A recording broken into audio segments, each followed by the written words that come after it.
And tonight at 6, we're now learning more about this man. Take a look. This is Jason Cooper. He's accused of shooting inside of a grocery store in the city's south side where a man was killed.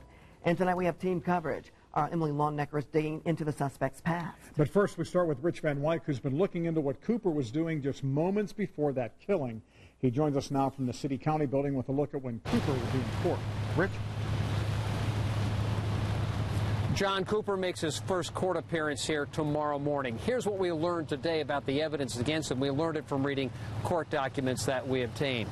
First of all, a Kroger worker saw a man matching Cooper's description, stabbing 43-year-old Carlos Castro. The two men were on the floor.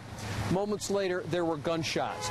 Before all this occurred, though, the same man, presumably Cooper, asked the worker where he could find kitchen knives in the store.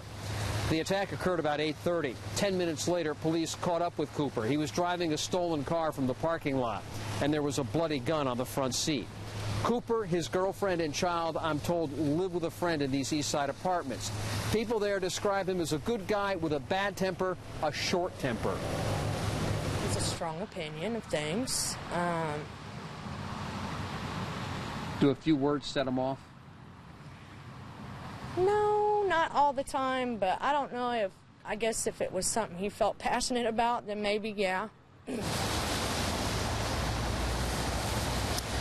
Parker says Cooper once punched out a neighbor who refused to turn down his music. There was another fight at a convenience store when someone made comments about his girlfriend, how cute they were. Detectives who arrested Cooper say he was twitching, unable to focus, answer questions. They didn't question him for that reason. Instead, they sent him to a hospital. Tomorrow morning, his court appearance at the City County building. We'll be here to find out what happened. By the way, he is held on a preliminary charge of murder. All right, thank you. Rich Van Wyk downtown tonight. Now, other people who know Jason Cooper are also speaking out tonight. Emily Longnecker spoke with his former roommate about what he's like.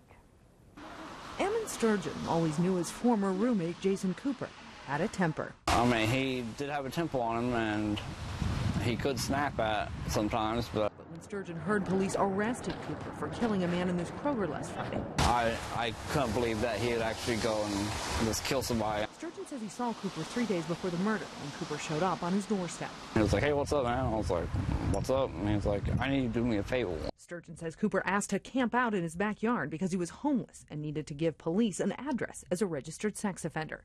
Sturgeon told Cooper no, in part, he says, because of their earlier problems as roommates. His big paranoia was about his girlfriend, and everybody in the house was sleeping with him. Like, you know, he'd go through my phone when I was asleep and say that I had pictures of him naked and all kinds of stuff. Cooper's ex-girlfriend wouldn't go on camera, but says she shares a son with the now accused murder suspect and is expecting another baby with him. She says she broke up with Cooper because of his temper and because he was high all the time on meth. She says Cooper had been stalking her family home and staying in a nearby abandoned house. She says she saw him hours before police say he murdered Carlos Castro inside this Kroger, but that her parents chased him off the family's property. Cooper's ex says she feels terrible about Castro's death and is praying for his family. And Sturgeon says he feels the same way.